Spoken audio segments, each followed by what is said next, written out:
오늘 본문에 나오는 이사야 40장은 이스라엘 백성들이 출애굽한 다음 바벨론의 포로로 끌려가서 이 바벨론 하는 얘기를 얘기하고 있는 것입니다. 이사야서는 총 66장으로 되어 있어요. 참 신기하죠? 이게 신구약 성경이 몇 장이죠? 모르세요? 66장이죠. 근데 신구약이 구약이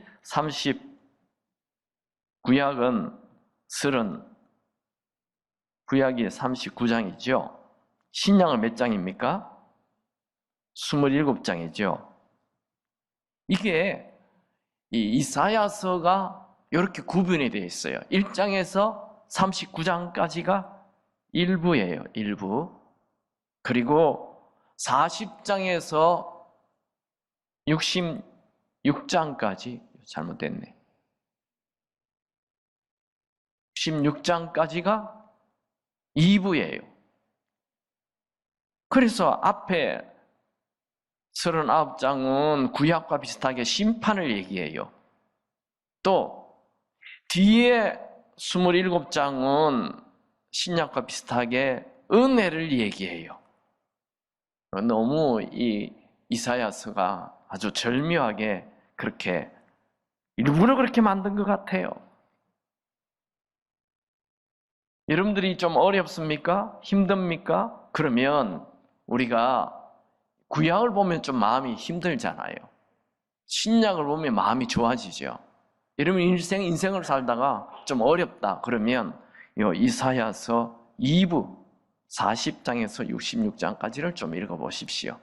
특별히 이 40장은 이 2부의 서론에 해당합니다.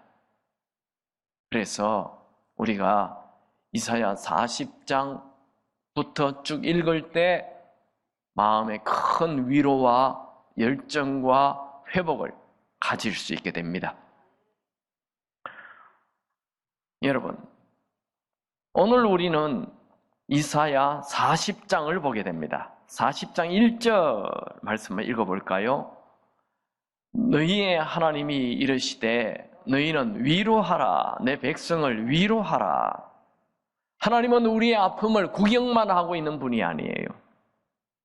하나님은 우리의 눈물을 아시고 우리의 억울함을 아시고 우리의 고통을 다 아십니다.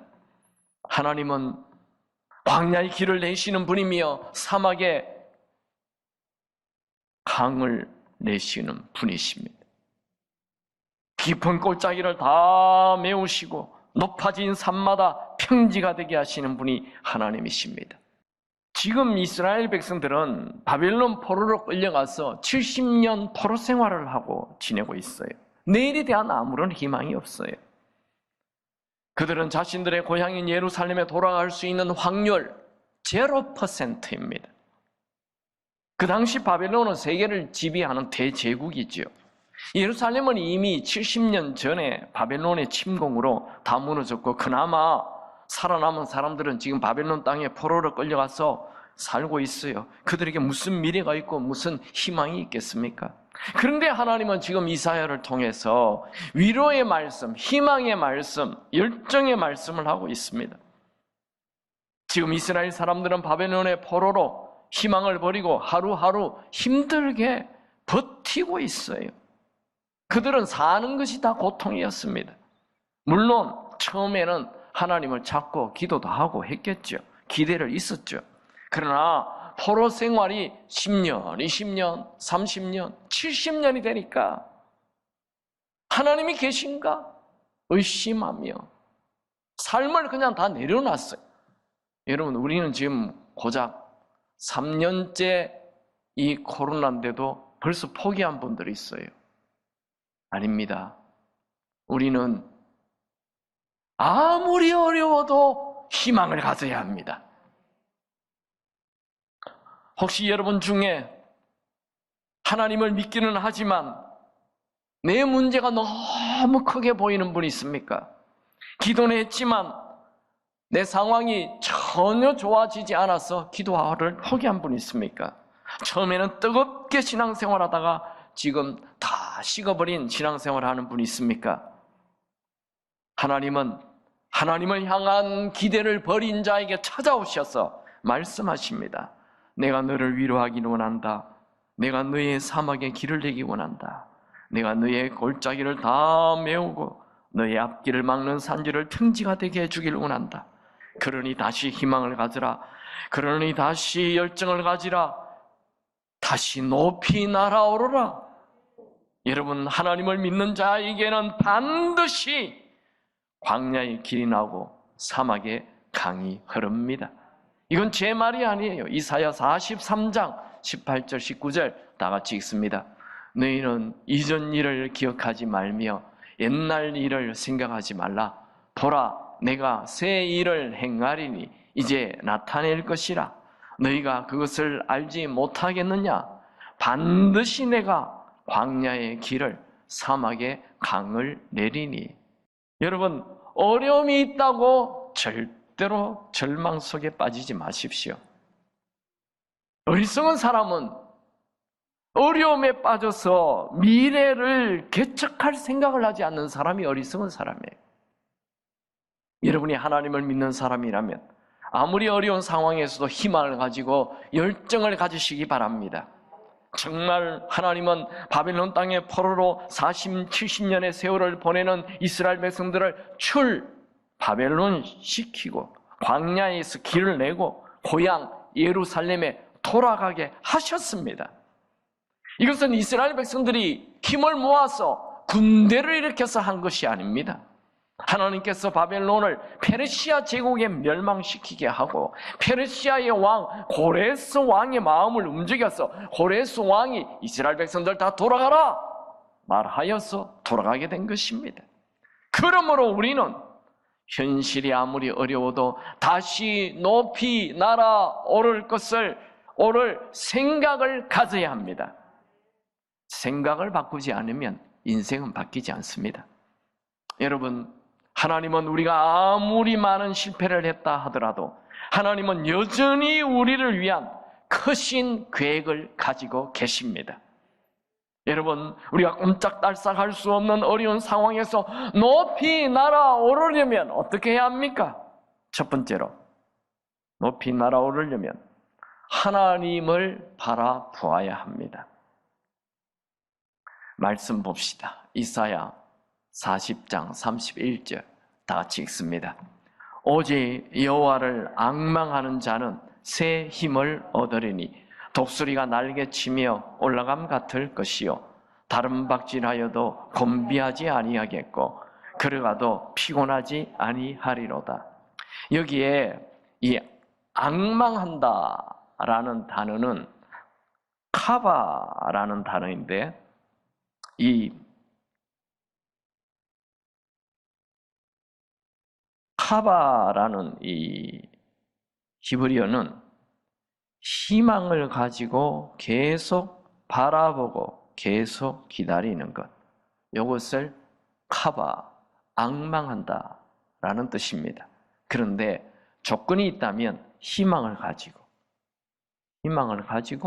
계속 바라보고 계속 기다리는 것. 이것을 우리는 바라봄의 법칙이라고 말합니다. 바라봄의 법칙. 예수 믿는 사람들에게는 바라봄의 법칙이 있어요. 하나님을 바라보면서 꿈을 꾸면 이루어진다는 것이 바라봄의 법칙이에요. 하나님을 바라보면서 꿈을 꾸면 이루어진다. 아멘입니까? 앙망한다는 것은 하나님을 계속 바라보고, 즉 하나님에게 내 시선을 집중한다는 거예요. 큰 문제가 나타났을 때 문제보다 더 크신, 문제를 다 품고 계신, 문제를 다 안고 계시는 그 크신 하나님을 바라보시기 바랍니다. 바라봄의 법칙. 사람을 뭘 바라보느냐가 그 사람의 인생을 결정해 줍니다. 여러분이 지금 안 되는 걸 바라보면 안 되는 거예요. 되는 걸 바라보면 되는 것입니다. 절망을 바라보면 인생 이미 끝난 거예요. 근데 희망을 바라보면 희망을 가지게 됩니다. 이 바라봄의 법칙은 세상 사람들도 알고 있어요. 바라보면 우리는 그냥 꿈만 바라보는 게 아니에요. 하나님을 바라보기 때문에 그 꿈이 이루어지는 것입니다. 한번 복창합시다. 하나님을 바라보며 꿈을 꾸면 반드시 이루어진다.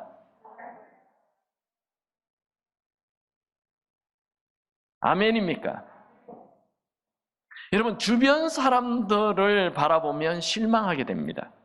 나 자신을 바라보아도 실망하게 됩니다. 그러나 하나님을 바라보면 높이 날아오르게 됩니다. 그런데 우리는 얼마나 자주 낙심하는지 몰라요. 낙심할 시간이 있어요. 절망할 시간이 있어요. 그 시간에 하나님을 바라보고 하나님을 기뻐하십시오. 여러분, 내 약점을 바라보지 마시고 하나님을 바라보십시오. 여러분, 하나님은 약점투성인 보통 사람을 사용하여 하나님의 놀라운 일을 행하시는 분이십니다. 모세는 양치기로 양만 바라보았을 때 인생에 아무런 의미도 비전도 열정도 없었습니다. 그러나 그가 하나님을 바라보자 430년 동안 애굽의 노예로 살아가는 자들을 출애굽시키는 비전을 가졌습니다. 여러분, 여러분의 나이가 81세이든 18세든 상관없습니다. 여러분, 나이가 많으십니까? 앞에 자가 좀 큽니까? 뒤에 자가 작아요? 바꾸십시오. 살아있는 한 하나님을 바라보고 열정 가지시기 바랍니다. 여러분, 우리 하나님은 어떤 분이십니까? 하나님은 내 어려운 환경보다 훨씬 크신 분이십니다. 그 능력의 하나님이 나를 잊지 않으셨습니다. 그 능력의 하나님이 결코 나를 버리지 않으십니다. 여러분, 우리는 믿음을 가져야죠. 믿음이라는 것은 가능성을 보는 것이 아닙니다. 우리는 자꾸만 이 믿음이 가능성을 보는 것으로, 믿음은 가능성을 보는 것이 아니고 하나님을 바라보는 것입니다. 가능성 때문에 희망을 가지지 마시고 하나님 때문에 희망 가지시기 바랍니다. 그게 믿음이에요. 나는 가능성이 없어. 믿음이 없다는 얘기예요. 가능성이 있습니다. 아멘입니까? 믿음은 가능성이 없는데 하나님을 바라보고 가능성을, 희망을 가지는 것. 그게 믿음이에요. 나는 비록 약하지만 하나님은 강하십니다. 나는 비록 지혜가 없지만 하나님의 지혜는 무궁무진하십니다. 나는 한계에 부딪히지만 하나님에게는 한계가 없습니다. 여러분, 우리 연약한 존재예요. 그러므로 우리는 더더욱 하나님을 바라보아야 합니다. 여러분, 하나님을 바라보면 무슨 일이 일어납니까? 첫 번째로, 하나님을 바라보면 새 힘이 생깁니다. 아멘. 자, 주먹 한번 쥐어보세요. 따라합시다. 하나님을 바라보면 새 힘이 생깁니다. 아멘. 다시 이사야 40장 31절, 오직 여호와를 앙망하는 자는 새 힘을 얻으리니 독수리가 날개치며 올라감 같을 것이요. 오직 여호와를 앙망하는 자는 새 힘을 얻으리니, 내가 가진 힘이 아니에요. 내가 훈련해서 생긴 힘이 아니에요. 새 힘. 하나님에게는 능력이 있습니다. 하나님에게는 열정이 있습니다. 하나님에게는 비전이 있습니다. 여러분, 큰 비전을 품고 큰 열정으로 사십시오. 여러분, 하나님은 나이 80세 모세에게 이스라엘 백성들을 출애굽시키라 했습니다. 말도 안 되는 비전입니다.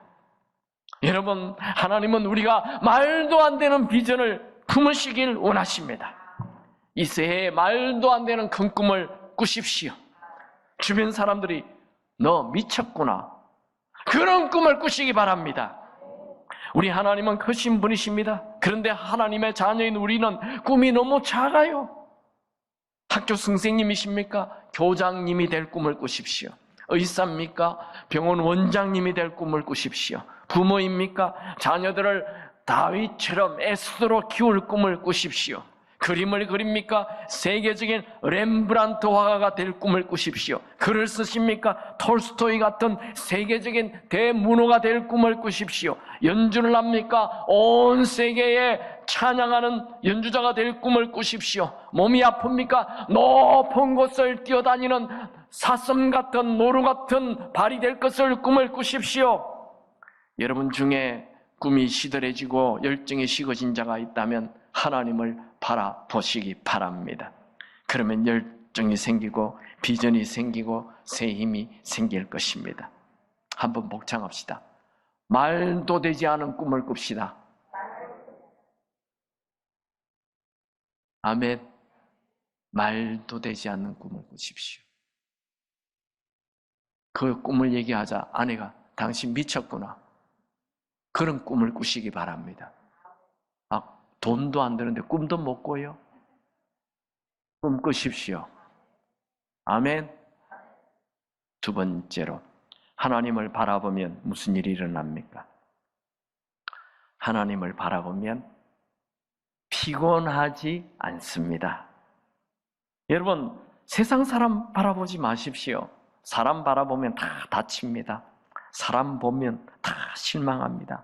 사람 바라보면 에너지 뺏깁니다. 그러나 하나님을 계속 바라보면 지치지 않습니다. 오늘 본문 29절에서 31절 다 같이 읽을까요? 시작. 피곤한 자에게 능력을 주시며 무능한 자에게 힘을 더하시나니 소년이라도 피곤하며 곤비하며 장정이라도 넘어지며 쓰러지되 오직 여호와를 앙망하는 자는 새 힘을 얻으리니 독수리가 날개치며 올라감 같을 것이요 다른 박질하여도 곤비하지 아니하겠고 걸어가도 피곤하지 아니하리로다. 여러분, 세계적인 명작을 남긴 사람들의 공통점이 있는데 그것은 지치지 않는 힘을 가졌다는 거예요. 미켈란젤로는 시스티나 성당 그 천장에 천지창조라는 작품을 그리는데 4년 6개월 동안 목을 이렇게 해서 매일 하루에 18시간 정도 계속 그렸다는 거 아닙니까? 그래서 나중에 고개를 숙일 수도 없게 되었다. 지치지 않는 열정. 헨델은 나이 60을 바라보는 나이에 하나님의 성령의 감동이 되어서 24일 동안 식음을 전폐하면서 작곡을 해서 메시아라는 위대한 세계가 깜짝 놀란 그런 곡을 작곡했지 않습니까? 여러분, 한 번 열정 가지는 거 누구든지 할 수 있어요. 그러나 죽는 순간까지 매일 지치지 않는 열정을 가지며 사는 것, 이거 하나님을 바라볼 때 가능합니다. 다시 첫 번째로 우리가 높이 날아오르려면 하나님을 바라봐야 된다 했죠. 두 번째로 높이 날아오르려면 성령님을 의지해야 합니다. 오늘 본문에는 아주 흥미로운 비유가 하나 나와요. 그것은 하나님을 앙망하는 자는 새 힘을 얻게 되는데 독수리 날개 치며 올라감 같다. 이렇게 비유를 하나 해놨어요. 다시 한번 읽어볼까요? 이사야 40장 31절 같이 읽습니다. 오직 여호와를 앙망하는 자는 새 힘을 얻으리니 독수리가 날개치며 올라감 같을 것이요. 이게 독수리가 날개치며 올라감 같을 것이요. 여기에 요 성경 원어에는 독수리가 치며라는 단어가 원래 없어요. 그건 어역을 한 거죠. 성경 원어에는 독수리가 날개를 폈을 때 날아 올라감 같을 것이요. 이렇게 돼 있어요. 뭘 얘기합니까? 성경을 보면요. 창세기 1장에 보면 1장 2절에 땅이 혼돈하고 공허하며 흑암이 깊음 위에 있고 하나님의 영은 수면 위에 운행하시니라. 이렇게 나와 있어요. 근데 이 운행한다라는 단어와 이 독수리가 날개를 편다라는 단어가 같은 단어예요. 신명기 32장 11절에 보면 마치 독수리가 자기의 보금자리를 의지롭게 하며 자기의 새끼 위에 너풀거리며 이 너풀거린다와 이 운행한다라는 단어가 똑같은 단어예요. 독수리가 그 새끼 위에 날개를 핀 것처럼, 날개를 편 것처럼. 여러분, 독수리 나는 거 보셨어요?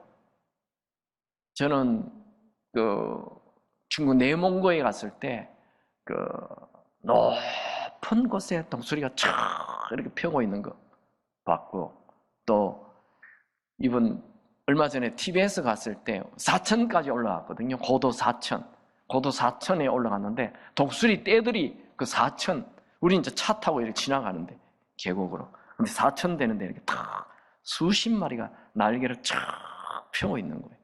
독수리는 날지 않아요. 아니, 이렇게 잘 안 해요. 그거는 올라갈 때 좀 하는 거지, 그냥 탁 펴고 있어요. 펴고 있으면 바람을 타는 거예요. 이 옹기류라 그러죠. 옹기류를 상승기류라 그래요. 독수리는 상승기류에 날개를 탁 펴버립니다. 그러면 확 올라가는 거예요. 상승기류를 따라 어느 정도까지, 고도 6,000까지도 올라간다고 합니다. 참새는 어떻게 하죠? 파닥파닥 해서 100도 올라가지 않습니다. 다 밑에 파닥파닥 내 힘으로 날아가요. 자, 높이 날아오르는 비결은 성령이 운행하는 그 기류에 팔을 뻗는 거예요. 성령의 역사에 내가 손을 올려놓는 거예요. 그럴 때 높이 날게 되는 것입니다.